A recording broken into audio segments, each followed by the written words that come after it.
अगर 80 करोड़ लोगों को आपको अनाज देना पड़ रहा है तो मुझको अर्थव्यवस्था पर कोई टिप्पणी नहीं करनी है कि आर्थिक परिस्थिति क्या है। शेयर बाजार उछल रहा है, बड़ी तारीफ होती है सर, शेयर बाजार उछले और एक किसान आत्महत्या कर ले, एक युवा बेरोजगार आत्महत्या कर ले, तो आप किस चीज को कहेंगे? जब कश्ती साबितो सालिम थी, साहिल की तमन्ना किसको थी? अब ऐसी शिकस्ता कश्ती पे साहिल की तमन्ना कौन करे?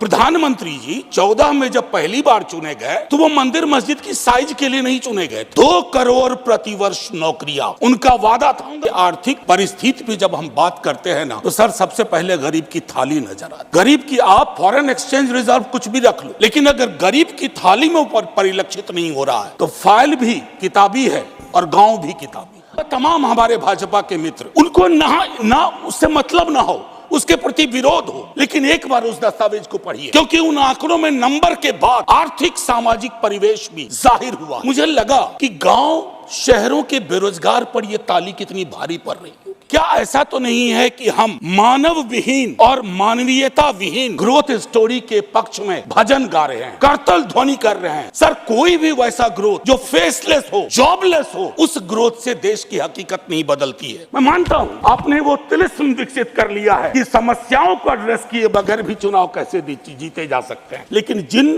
बोतल से निकला ये जिन देश पर बहुत भारी पड़ने जा रहा है।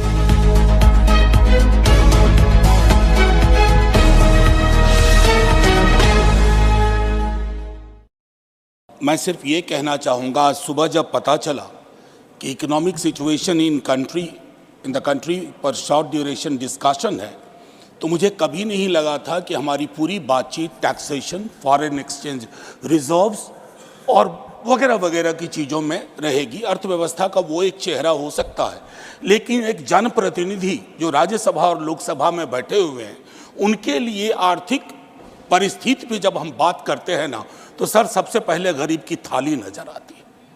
गरीब की आप फॉरेन एक्सचेंज रिजर्व कुछ भी रख लो, लेकिन अगर गरीब की थाली में ऊपर परिलक्षित नहीं हो रहा है तो फाइल भी किताबी है और गांव भी किताबी।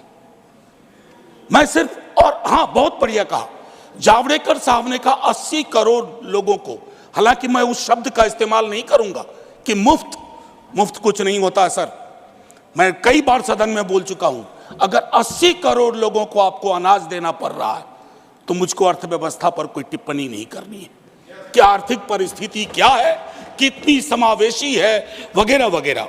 सर माननीय उपसभापति जी सुधांशु जी जब बोल रहे थे तालियां बज रही थी, सत्ता पक्ष से बजती भी हैं। अब विजय साई रेड्डी जी को कष्ट हुआ तो उन्होंने कह भी दिया कि ताली क्यों नहीं बजा रहे हो। तो जब सुधांशु जी ताली बजा रहे के वक्तव्य पे ताली बज रही थी तो मुझे लगा कि गांव शहरों के बेरोजगार पर यह ताली कितनी भारी पड़ रही होगी। प्रधानमंत्री जी 14 में जब पहली बार चुने गए तो वो मंदिर मस्जिद की साइज के लिए नहीं चुने गए थे। 2 करोड़ प्रतिवर्ष नौकरियां उनका वादा था। 2 दाएं 20 करोड़। एक श्वेत पत्र तो बनता है कि हम कहां हैं।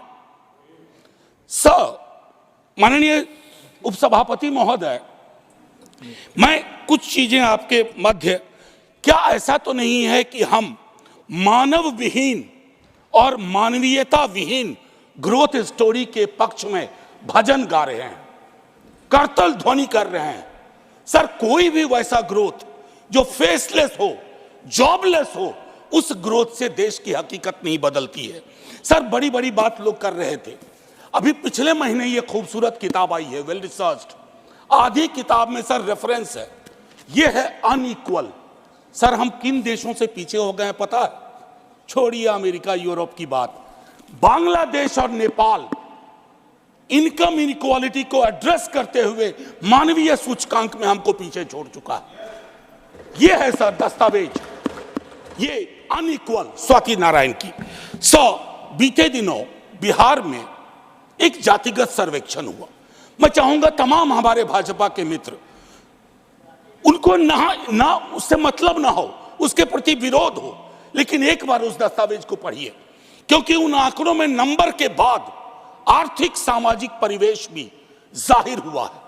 और तब प्रधानमंत्री जी पुनः ले जाऊंगा 14 में बिहार गए थे, बिहार को स्पेशल स्टेटस की बात वो करके आए थे, हाजीपुर, दरभंगा, पटना।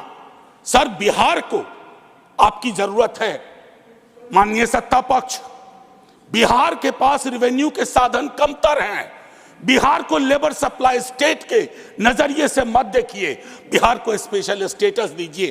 क्योंकि अगर आप इस किताब का विश्लेषण करें, सरकार के आंकड़ों का विश्लेषण करें, तो आपको साफ दिखेगा कि बिहार, झारखंड, उत्तर प्रदेश और मध्य प्रदेश देश के बाकी राज्यों से पिछड़ रहा है।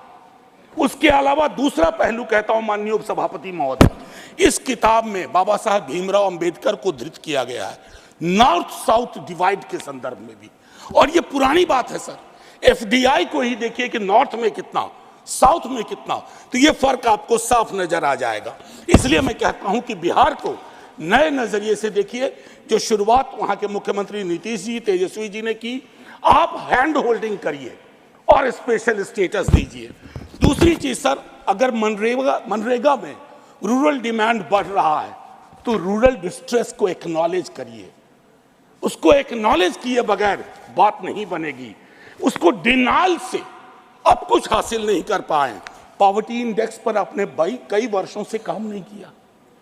आप आंकड़ों के बारे में तो सरकार का दृष्टिकोण है कि विश्व के टिम्बकटू में अगर एक आंकड़ा पक्ष का कोई बोल दो तो उसको प्रदर्शनी लगा देंगे। अगर कोई आंकड़ा सरकार को असहज करता है तो कहेंगे हम तो इसको मानते ही नहीं है, इनकी तो मेथोडोलॉजी खराब है। साहब नहीं, ये डिफरेंशियल दृष्टिकोण मत रखिए। हंगर इंडेक्स पे खुल के कहिए हम मीट नहीं कर पाए हैं। ये सत्ता पक्ष और विपक्ष का मामला नहीं है, ये मामला है हमारे कलेक्टिव फेलियर का। हमें एड्रेस करना होगा। आपको असल में लग गया सर, बस 1 मिनट लूंगा माफी के साथ सर, आपको असल में लगता है कि आप इनकम इनइक्वालिटी की बात ना करें, पॉवर्टी रिडक्शन की बात ना करें, अनएम्प्लॉयमेंट एड्रेसिंग की बात ना करें, चुनाव आप फिर भी जीत जा रहे हैं। मैं मानता हूं आपने वो तिलिस्म विकसित कर लिया है कि समस्याओं को एड्रेस किए बगैर भी चुनाव कैसे जीते जा सकते हैं। लेकिन जिन बोतल से निकला ये जिन देश पर बहुत भारी पड़ने जा रहा है। वेल्थ टैक्स को लेकर के, इनकम इनइक्वालिटी को लेकर मैंने कहा वेल्थ टैक्स 16 में आपने अबॉलिश कर दिया।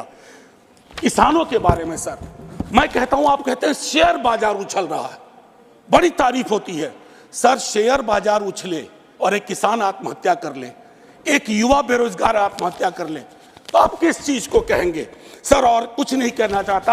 हाशिए के समूहों में पॉवर्टी की जो परिस्थिति है, आप बिहार का डेटा देखिए। आखिरी सर, एक सुधांशु जी बड़ी अच्छी चीजें बता गए, हमें तो लगा कि हम तो बेकार परेशानी है गरीबी से, भुखमरी से। 30 सेकेंड सर। तो मैं आपके माध्यम से अपने मित्रवर्ग को कहता हूं, जब कश्ती साबितो सालिम थी, साहिल की तमन्ना किसको थी? अब ऐसी शिकस्ता कश्ती पे साहिल की तमन्ना कौन करे? जय हिंद सर।